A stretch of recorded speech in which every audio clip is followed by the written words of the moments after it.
On today's Locked On Heat, we draft the top players in the Eastern Conference and try to determine where the Heat's best players rank and ask the question, how much deeper are the Miami Heat than every other team in the Eastern Conference? All of that and more coming up next. You are Locked On Heat, your daily Miami Heat podcast.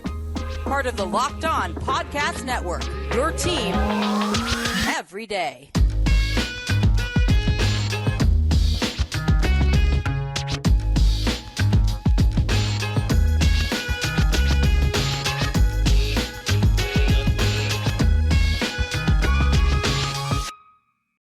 All right, it is a Tuesday edition of Locked On Heat, your daily podcast covering all things Miami Heat. I'm Wes Goldberg here with David Ramil. However you might be tuning in on YouTube, Odyssey, or your favorite podcast app, thank you for making Locked On Heat your first listen every day. Today's episode is brought to you by PrizePicks. Check out PrizePicks.com and use the promo code NBA, or go to your app store and download the app today. PrizePicks, daily fantasy made easy.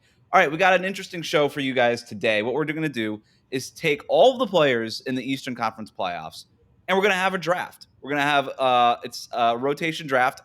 I'll go with one pick. David will go with the other pick, and we'll just basically take the top players and go from there. Not really sure how many rounds we're going to do, basically just how much time we have, David. But let's do a fake coin toss really quick. Call it heads or tails. Tails never fails. All right. Let's It is tails. I told you. It never fails. You're right. So yeah, the first pick is yours. Well, that's an interesting proposition there.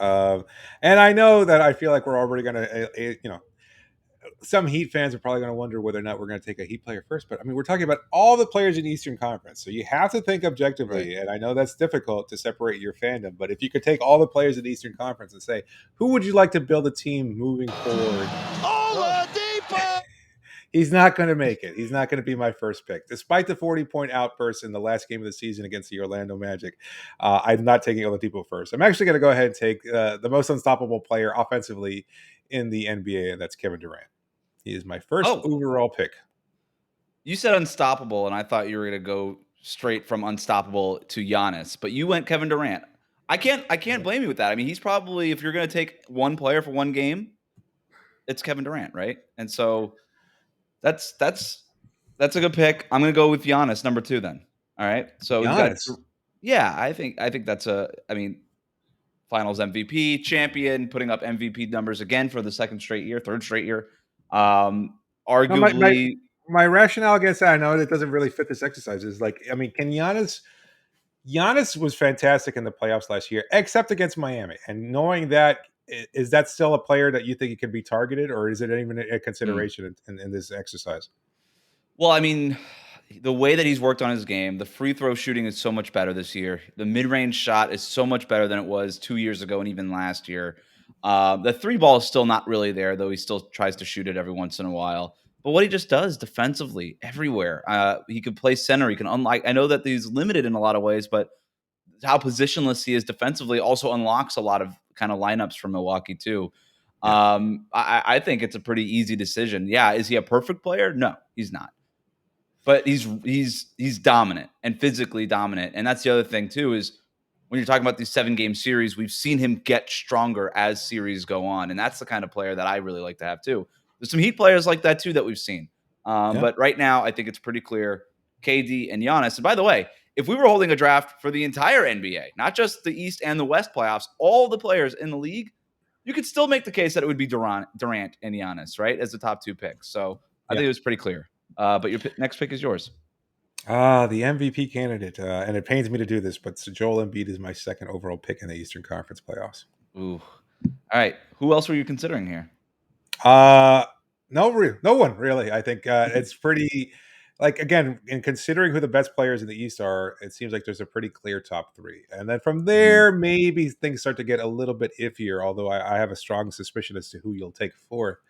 But these 3 players are game changers in a way that very few players in the league are. I mean, you're talking about an MVP candidate in Embiid and 2 other MVP winners in Giannis and KD. That's the definition of a game changer, an individual player that can take over a game and just, single-handedly lead a team to victory. That's what KD, that's what Giannis does, and that's somewhat what Embiid does. I think it's somewhat questionable in terms of those other two players, but as you're looking at the top three in the East, this is pretty clearly it.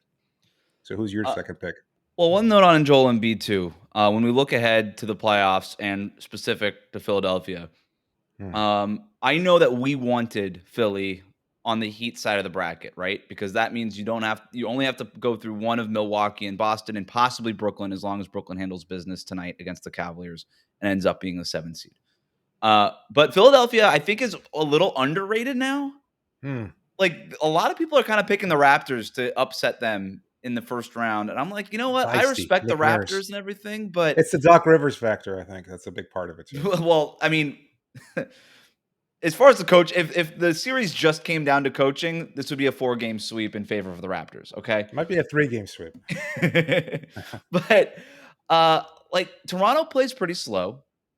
Philadelphia in a slow-paced game, that's kind of where they want to be, right? They want to feed Joel Embiid in the post, get him going, let James Harden do his ISO stuff, and take 20 seconds off the shot clock and then settle for a step-back jumper. Like, that's what they want to do, right? So I actually think that the Toronto thing is a decent matchup for them. I don't know who on that team. I know they're all long and big, but none of them are as long or as big as Joel Embiid. Like, they're still, once you get down, they don't play with a real center, right? Like, their length and their versatility is an advantage 1 through 4, but not necessarily at the 5 spot. And that's where Joel Embiid, your guy here, is dominant, right? Like, I don't know who guards Joel Embiid. Don't call him that. But as far as Miami, they're even slower than Toronto. They're slower than Philadelphia. I think they're the 2nd slowest pace, the 3rd slowest pace in the NBA last I checked. They've played slow all season long. And with Philly and Miami, again, you prefer Philly over Milwaukee or Boston or Brooklyn, but that's not a walkover series for me either. The one thing I would say is that I don't think Joel Embiid wants anything to do with Bam Adebayo, right? In a 7-game series, because now it's the other thing where Bam is running up and down the floor.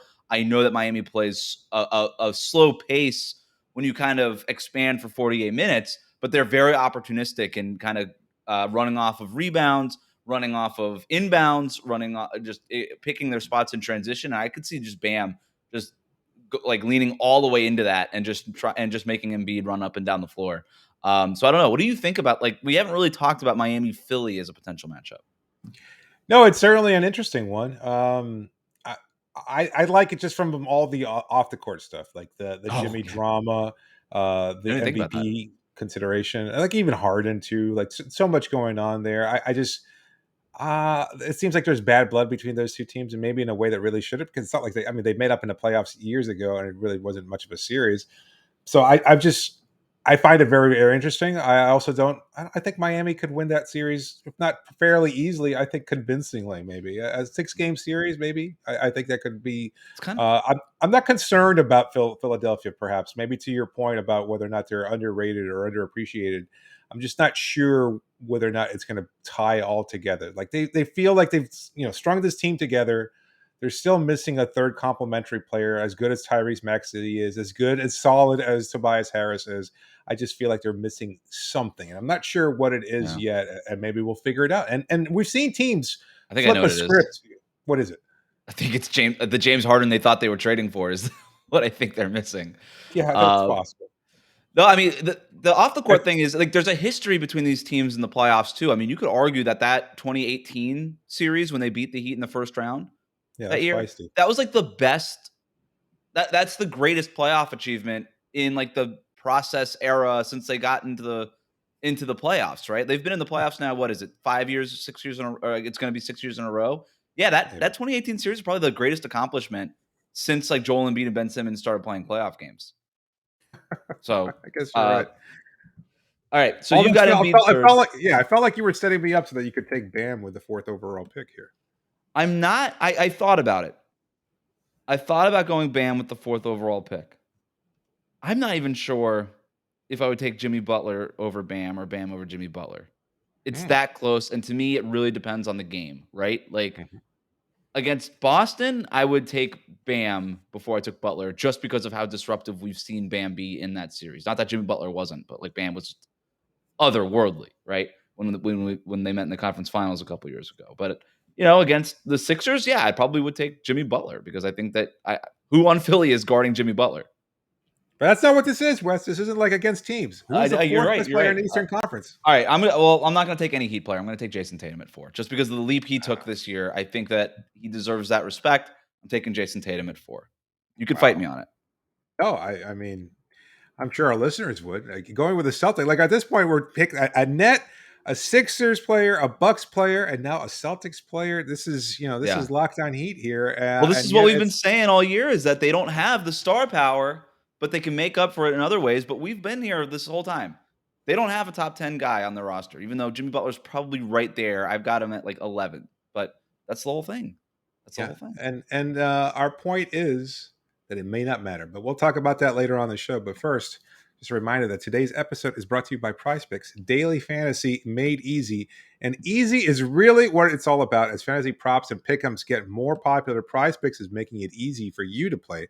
They do that with the best NBA DFS prop game on the market, offering more NBA props than any other DFS prop operator. PrizePicks offers any prop you can think of, from point scores to rebounds and even steals. Check out the PrizePicks Power Play. Here's how it works. We predict the over-under on a player's fantasy production, and you can win up to 10 times on any entry, and it's just you versus the projected fantasy totals. For a limited time, PrizePicks has an exclusive no-brainer of an offer for all of our users. Users get $50 for free if a player in your first PrizePicks entry scores a single point, but you must use the code NBA. That's right. This is an exclusive offer available for Locked On fans. Sign up today and use the code NBA for $50 for free if a player in your first PrizePicks entry scores a single point. Do it all using the award-winning app on the Apple App Store or Google Play. Entries can be made in 60 seconds or less. It's that easy. Plus, PrizePicks is safe and offers fast withdrawals. So don't hesitate. Check out PrizePicks.com. Use the promo code NBA or go to your app store and download the app today. PrizePicks is daily fantasy made easy. And don't forget that BetOnline.net is your number one source for all of your betting stats and sports info. Find all the latest sports developments, league reviews, and news, including this year's basketball playoffs and the start of the Major League Baseball season. I, for one, am absolutely shocked that they fired Frank Vogel for the Los Angeles Lakers. And I'm curious as to who the next coach will be of that incredibly storied franchise there. Not a shit show whatsoever, not a poorly run franchise, but also just a paragon of integrity in today's Mike NBA. Brown, that's my guess. Yeah. Yes, that's a good choice. Yeah, it's Alvin Gentry, apparently, who is also out as Sacramento's coach. BetOnline is your continued source for all your sporting wagering information, from live betting to playoffs, esports, and more. Head to the website today or use your mobile device to learn more about the trends in action. BetOnline, where the game starts. Thanks for making Locked On Heat your first listen. For your next listen, check out the Locked On Now podcast, nightly recaps of every NBA game with analysis from our local experts. It's free. It's available wherever you get your podcasts. And when we talk about your first listen being Locked On Heat, we've got it covered for you throughout the playoffs. That's what we're doing for you. But let's resume our top player in the Eastern Conference draft. David, I believe it is your turn. It is. This is the toughest choice, I think. Yeah. Tatum was starting to get a little bit, I think you can make a case that Jimmy, I don't know if you can make a case that Jimmy is a better player than Tatum, because that's kind of where we left it hanging. Like, Tatum has been a fantastic player this year. He's taken a leap, as you pointed out. He's also a very good defender. Like, people kind of look to him as a scorer, shooter, et cetera, but he's also a very good defender. He's younger, et cetera. So, I mean, in terms of the better player this season, Tatum still is probably the better candidate over Jimmy Butler. But having said all that, Jimmy is my third pick of my team. I think he is the fifth best player in the Eastern Conference right now. He's a two-way player, and in the playoffs, we've seen what he can do. I'm not necessarily banking on another bubble-like performance from him. And even if we recall, look, this is never to disparage Jimmy Butler or what he accomplished in the Orlando bubble, but he was a player that took over in the NBA Finals when it was absolutely necessary for him to do so. In the earlier rounds of that playoffs, he had great games, but you had strong performances from Bam. You had strong performances from Goran. You had strong performances from Jay Crowder, who shot 130% from three-point range against the Milwaukee Bucks in the first round. Having said all that, I don't know how much we can continue to count on Jimmy Butler putting up 20-ish, 25-ish points per game in the playoffs against really good defenses. Like he might dominate against the Charlotte Hornets or Cavaliers or whoever they play in the first round. But once it starts going deeper into the playoffs, once they start getting to those teams like the Bostons, the Milwaukees, the Philadelphias, is Jimmy going to be that type of player? And I don't know that he is. Having Well, said that's all kind that, of what we can yeah, look at. What we kind of do. We do the same exercise we just did, and I asked the question like, who on Philadelphia guards Jimmy Butler in a potential second round series? And like, I guess Sixers fans would say Matisse Thybulle, but like, yeah. Thybulle's not that guy. Thybulle's guarding maybe Lowry or Herro. He's trying to He blow was up guarding screens and Robinson. He was actions. guarding Robinson in the last game, and he kept Yeah, complaining about having to go around screens and things of that sort. So you poor guy. figure he'd probably be on Strus to start off the game. Right. Good point. Yeah. And so what Harris, you're gonna put Tobias Harris is what the Sixers have done basically since the Harden deal, right? With the bigger wings. Like when they play Boston, they put Harris on Jason Tatum. And it's like Tobias Harris ain't that dude. He never really has been. right. That Jimmy Butler, I think can carve up that Sixers team, and they still have not really figured out what they do defensively. And what I mean by that is they have not figured out what to do with James Harden, right? Like this is not a team that wants to switch a whole bunch of stuff with Embiid in the middle. So they're putting Embiid or they're putting Harden on sort of the weakest offensive player. Yeah. Who are you putting him on against the Heat? I think the easy answer would be PJ Tucker. But here's the thing about PJ Tucker. He sets a lot of screens, and he's really good at them. So they're going to just call PJ Tucker into every action, and Harden is going to either have to switch or, as he prefers to do, just not do anything.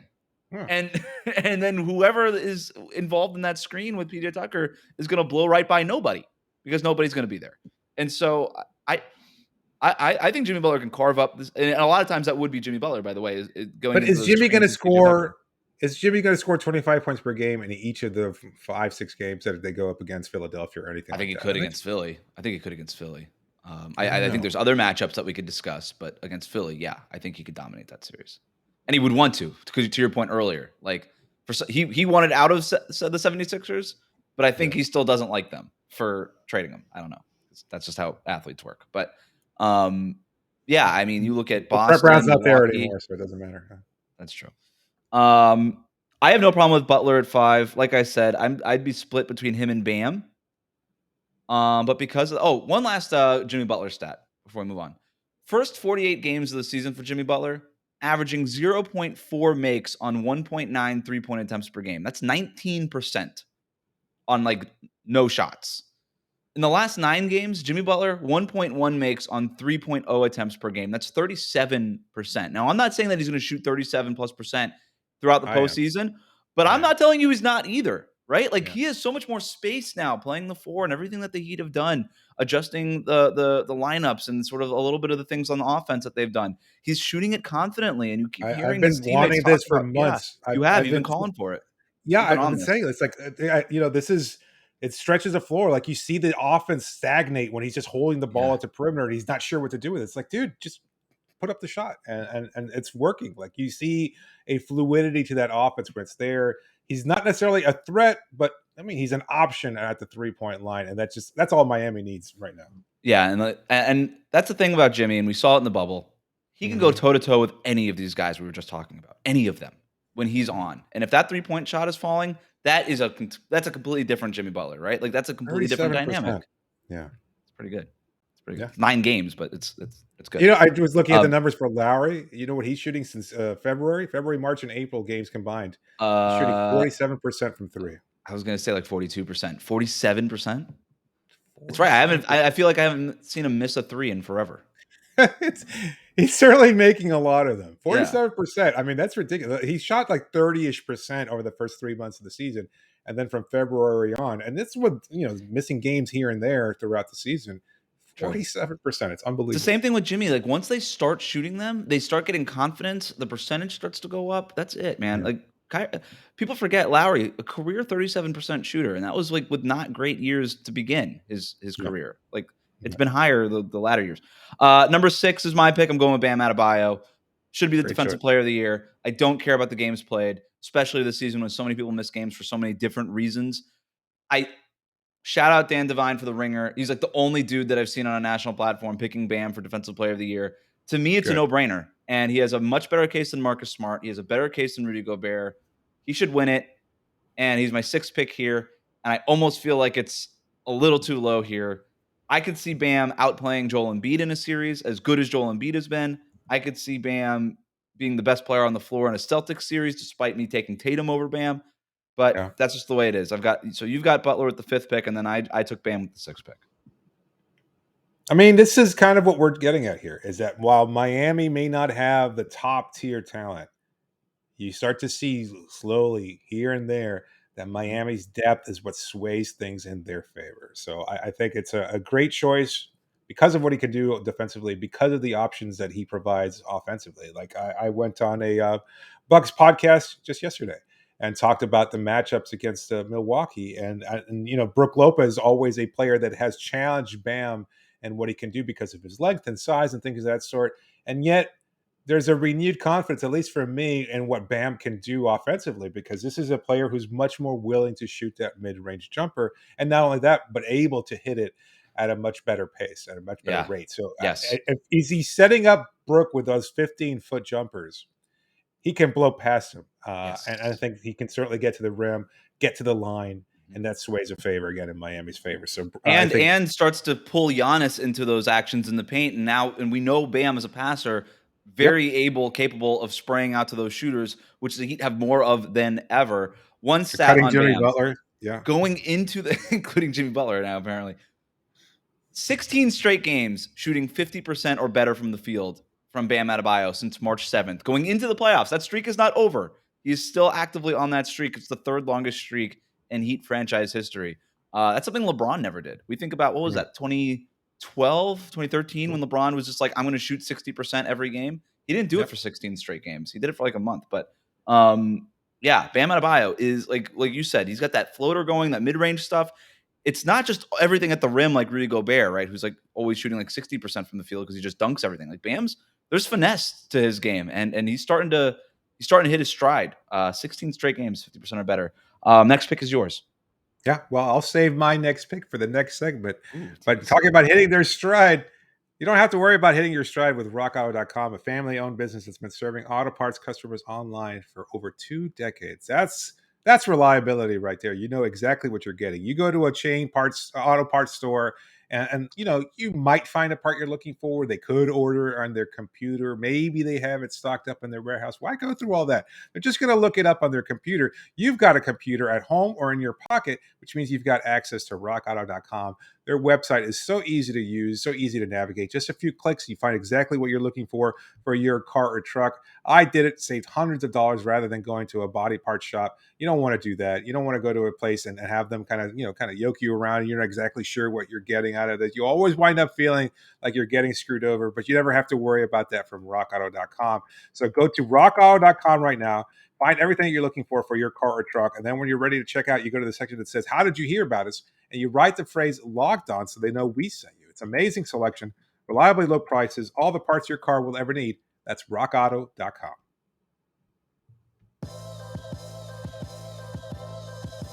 Just to recap, Kevin Durant, Giannis, Joel Embiid, Tatum, Butler, Bam, all off the board. We are 6 picks in. David is up with the 7th pick and the top players in the Eastern Conference draft here on Locked On Heat. This is really, really tricky here. Like now you're starting to get to that realm where one player either has one little flaw, or you're talking about guys that are on a scale of 1 to 10, like the 7 through 8 category here. They're not top 10 players. They're not along that MVP conversation, but they're certainly really, really good players.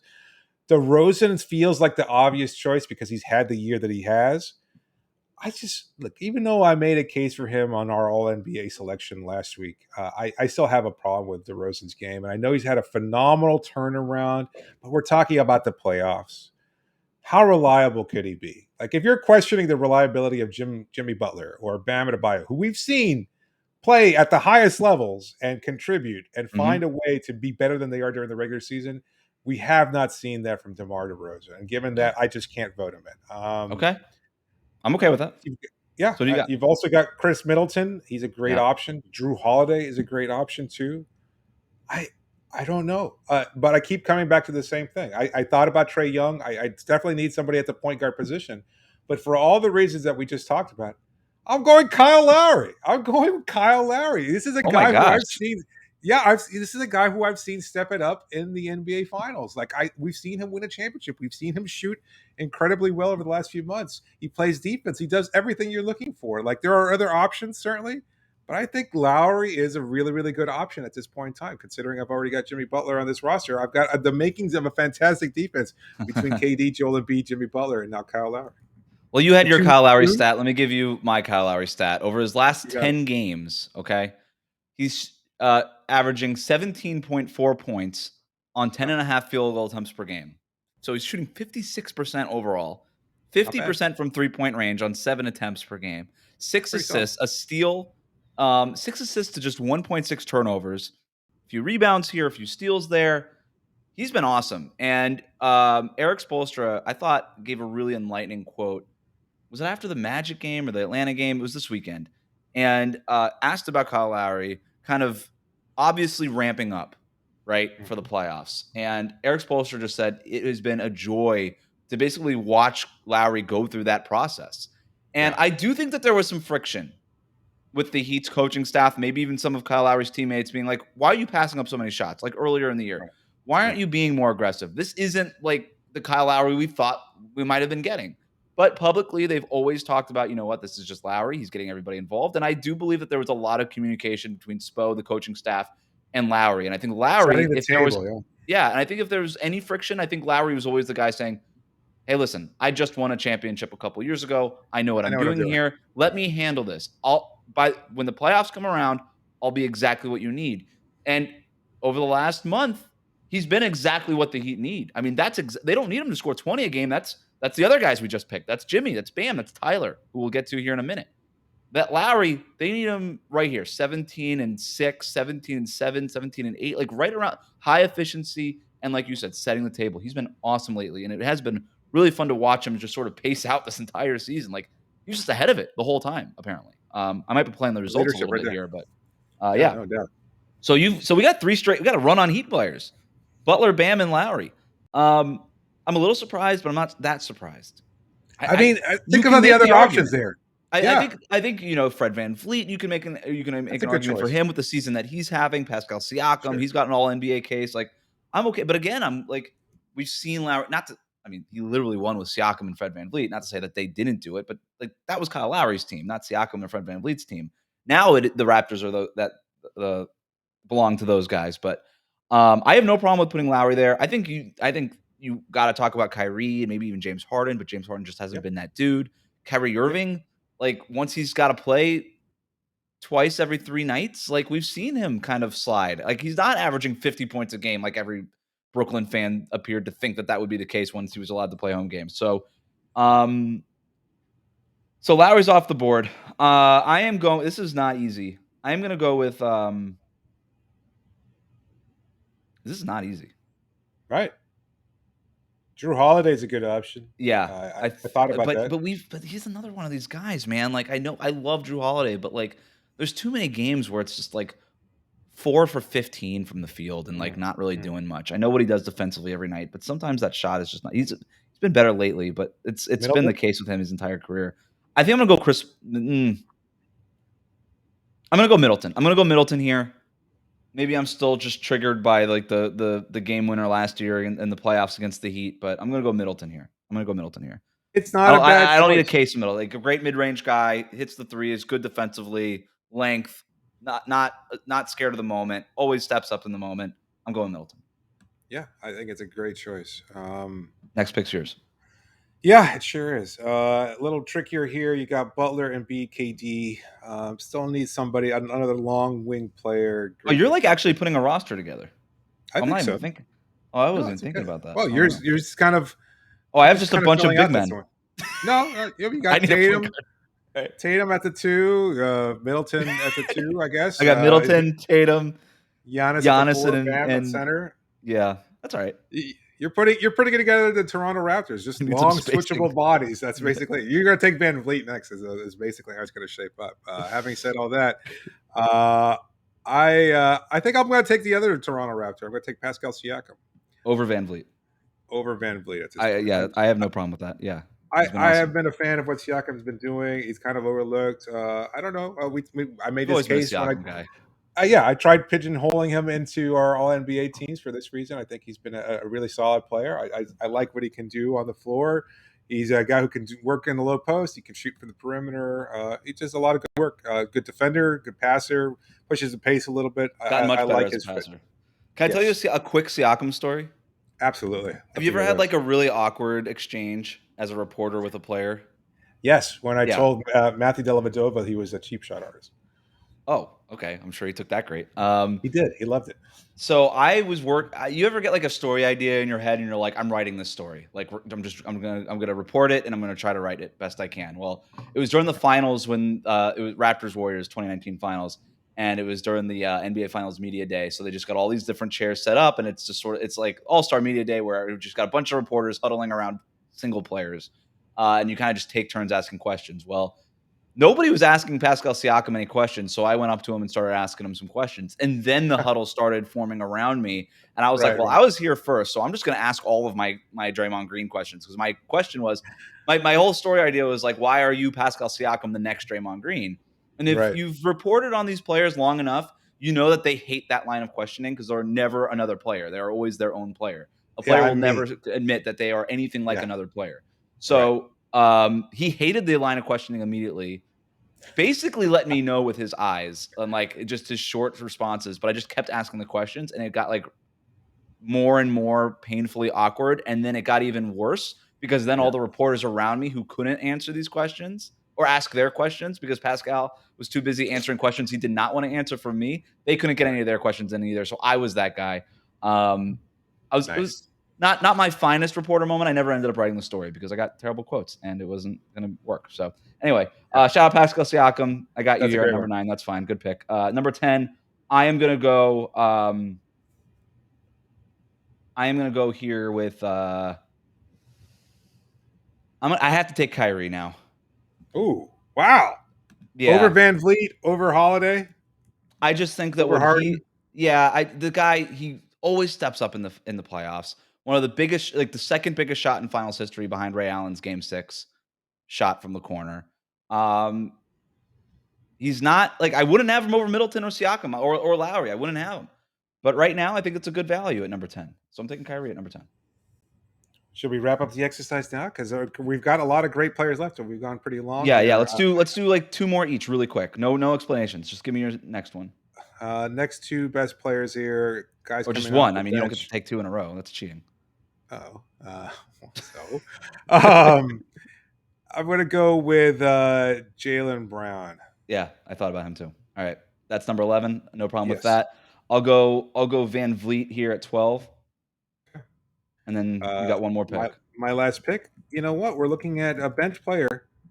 I'm going to go Tyler Herro, a guy who Okay. we've seen do it all year. He is your sixth man of the year. He is going to be able to provide scoring off the bench. So that's my choice, Tyler Herro. No problem with that. I guess I'll just take Trae Young and wrap it up. So that's our top player draft. So just to recap very quickly here, we had a Brooklyn Net, a Milwaukee Buck, and a Philadelphia 76er 1 through 3, and I don't think anybody can argue with that. We had or even a Boston Celtic at number 4, Tatum. Nobody's going to argue with those. Those are four guys who can make the first team All NBA, let alone first team All Eastern Conference, which doesn't exist. Right. So, but then as soon as we get out of that top 4 group, we had a run of 3 straight Heat players. So in that top 7, 3 Heat players, 1 Celtic, 1 Brooklyn Net, 1 Sixer, and 1 Milwaukee Buck. All right. So now we're already talking like it's pretty apparent where the depth is there. Then Yeah. we get another Milwaukee Buck. We finally get our first Toronto Raptor. We finally get our next Brooklyn Net. And you didn't even love the Kyrie pick where it was. Then at 11, we get our second Boston Celtics. So we've already had 3 Heat players picked by then. Then we get another Raptor. Then we get another Heat player. And then we finally get our first Atlanta Hawk, which nobody cares about. So no Chicago Bull, right? Even though Right. I think you could put him right there, like DeRozan, right where we kind of picked Trae Young and Tyler Hero and Van Vliet, but whatever. No James Harden. 1 Philadelphia 76er in this top 14 group. So I'm happy with our draft. And I think it was a good reflection on where this Eastern Conference is. And it goes back to what we said all season long. Do the Heat have an MVP candidate? No. The 4 guys we just talked about, if Durant had played enough games, all those 4 guys are going to be in the top 5 in MVP voting.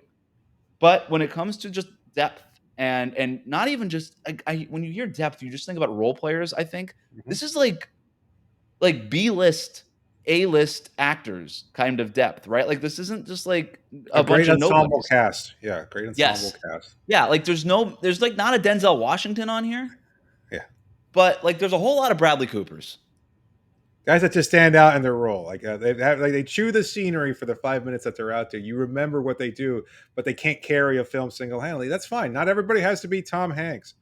There's plenty of other guys that are follow along the way, and that's where Miami's strength is. We keep making this point, and I'm glad that you keep bringing it up because that's exactly what Miami's strength is.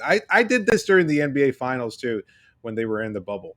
You argue LeBron James and Anthony Davis are the two best players out there, And but then Miami's 2 through 7, again, assuming that Goran and Bam had been healthy, were better than anybody else on the Lakers roster at that point in time, and every one of those players had a big moment at some point during the NBA playoffs and were capable of leapfrogging LeBron and or AD on any given game. And that's why I felt comfortable picking Miami to win that series, because I thought, despite the fact that you have the two best players overall on the Lakers roster, Miami had enough goodness, if not greatness, to surpass any of those two individually great players. And I think that's where Miami's strength lies this year. We chose all 4 Heat players over DeMar DeRozan, Zach LaVine, Nikola Vucevic, James Harden, Drew Holiday, Miles Bridges, Darius Garland, and Kevin Love. That's a pretty good roster of all-star type talent.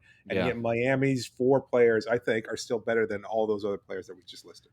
And it doesn't mean anything. It doesn't mean that the Heat are going to make the finals, but this is the path, right? This is the path for the Heat to the NBA Finals, is with all of that goodness, all of that almost greatness at this point. And we haven't even really spoken about like the greatest variance factor with the Miami Heat, which is all the 3-point shooting. Tyler Herro is a part of that, and I guess Jimmy Butler and Kyle Lowry are too. But Strus, Duncan Robinson, Gabe Vincent, Caleb Martin, like those are the guys that can swing a series if they're shooting the way that they have been all season long too. And so that's just another kind of layer of the depth, in which is ultimately how if the Heat win the championship, it'll be because of everything we've just talked about.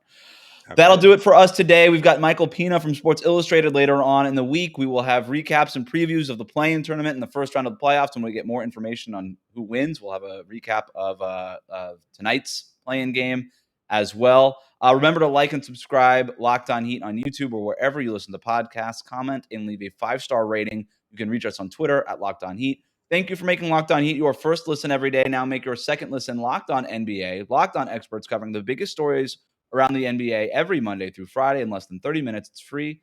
It's available wherever you get your podcasts. Thanks for joining me, David. You got it, Wes.